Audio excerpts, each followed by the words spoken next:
Hai semuanya, selamat datang di channel Nonton Film. Ya, kali ini kita semakin dalam, semakin jauh, semakin mendekati akhir dari One Liter of Tears. Nah, di episode 9 kali ini, kita akan disuguhkan oleh romansa antara Haruto dan juga Aya. Penasaran bagaimana ceritanya? Yuk, langsung saja kita ke alur cerita episode ke-9. Eits, tapi sebelumnya jangan lupa dukung terus channel ini dengan cara tonton sampai habis videonya, like, share, dan juga subscribe. Dan nyalakan lonceng notifikasinya agar kalian selalu update di channel Nonton Film. Yuklah, cus!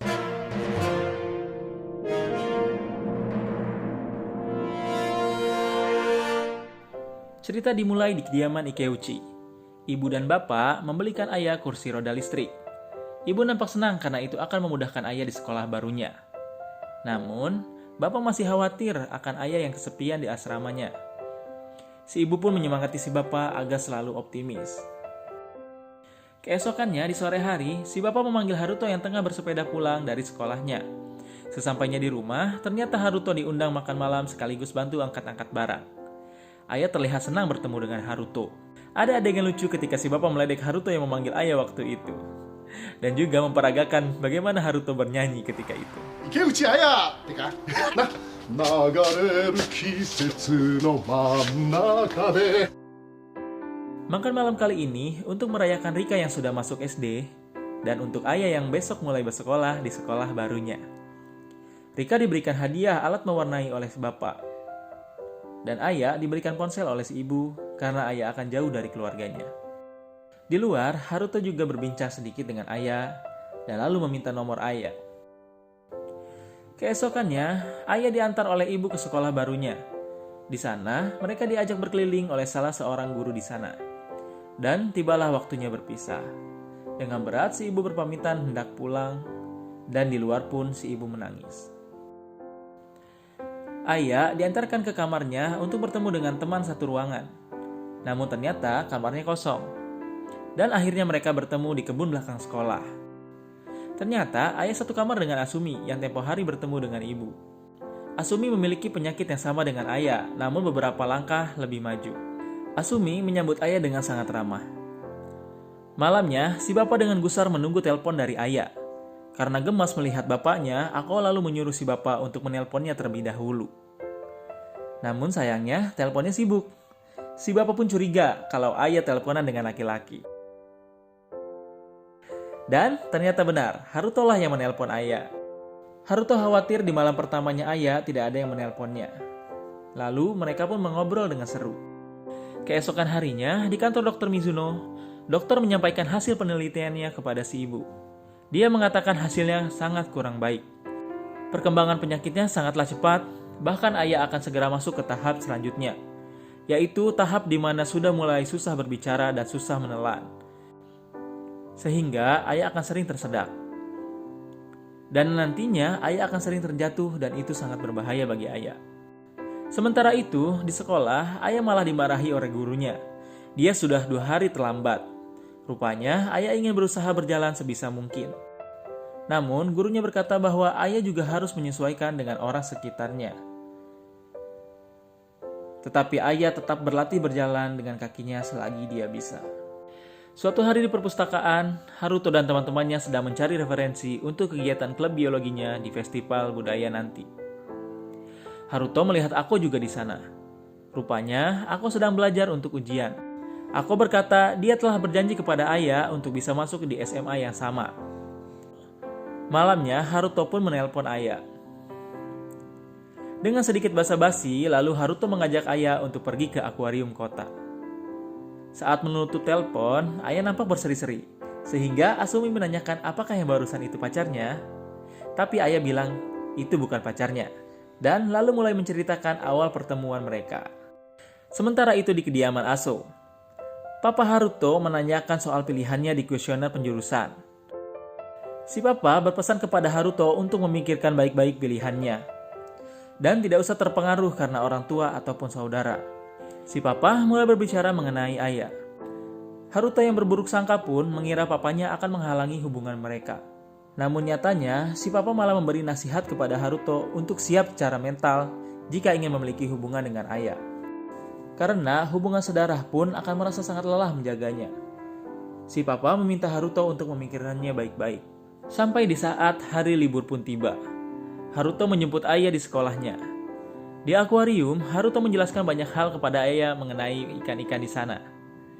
Dan dia lalu membelikan sepasang gantungan ponsel lumba-lumba. Ketika Haruto sedang pergi membeli teh, tiba-tiba datanglah ibu-ibu yang menanyakan arah kepada ayah. Dan ketika ayah hendak memberitahukan arahnya, tiba-tiba ucapan ayah menjadi tidak begitu jelas. Dan ayah merasa ada yang aneh dengan ucapannya. Sepulangnya dari sana, mereka pun harus tertinggal oleh bis. Dan hujan pun turun dengan derasnya, dan mereka pun akhirnya kehujanan. Si bapak yang mendengar kabar itu lalu panik dan menunggu kedatangan mereka di luar. Sesampainya di rumah, ayah lalu langsung dibopong masuk dan Haruto pun dimarahi oleh si ibu. Di dalam nampak Haruto yang tertunduk karena merasa bersalah. Namun, ibu lalu meminta maaf karena telah membentaknya. Sesungguhnya, mereka sangat bersyukur ada Haruto yang perhatian kepada ayah.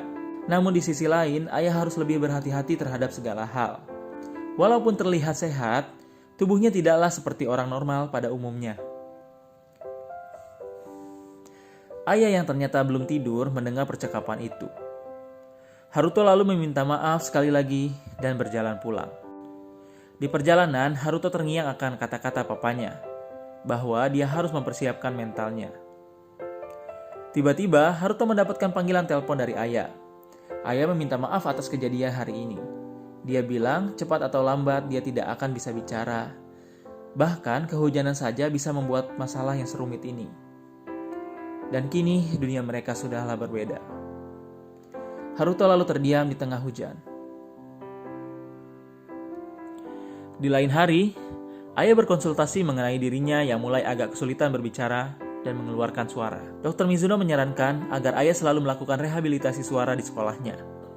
Sementara itu, di perpustakaan, Haruto kembali bertemu dengan Ako. Ako bercerita tentang ayah dan apa yang dialami kakaknya kini menjadi motivasi untuknya.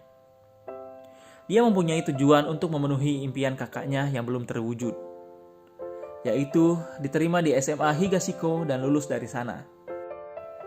Di situ Haruto merasa salut akan Ako. Kata-kata Ako telah memantapkan hatinya. Dan dia lalu meninggalkan teman-temannya untuk bertemu dengan ayah. Haruto dan ayah pun bertemu di taman sekolah. Haruto bilang dia tidak tahu apa yang akan terjadi di masa depan. Namun perasaannya kini 100% bukanlah kebohongan. Selambat apapun ayah berbicara, Haruto akan selalu mendengarkan ayah. Dan selambat apapun ayah berjalan, mereka akan selalu jalan bersama. Lalu Haruto menyatakan perasaannya kepada ayah. Ayah meneteskan air mata bahagianya. Pada akhirnya, Haruto memantapkan dirinya untuk masuk ke Universitas Kedokteran. Di tempat lain, ayah mendapatkan kunjungan kejutan dari keluarganya. Dan mendapat kabar gembira bahwa Ako telah diterima di SMA Higashiko. Senyum bangga dan bahagia terlukis di wajahnya. Dan One Liter of Tears episode 9 pun selesai.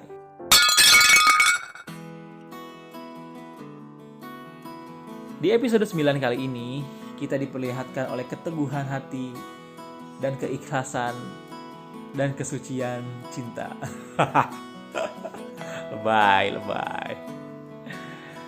Nah, kita diperlihatkan oleh Haruto yang begitu menerima ayah apa adanya di tengah segala kekurangannya. Dan juga Ako sebagai adik yang berjuang untuk memenuhi impian kakaknya. Orang tua yang sayang pada anaknya. Dan kita diperlihatkan oleh banyak rasa kasih sayang yang ditunjukkan dalam episode kali ini. Tentu saja hal ini membuat kita merasa hangat ya teman-teman. Nah, kalau menurut kalian, apa yang kalian dapat dari episode kali ini? Ayo kita diskusi di kolom komentar di bawah ya. Gua Jul, dari kru nonton film undur diri. Sampai ketemu di episode selanjutnya. Bye-bye and keep watching.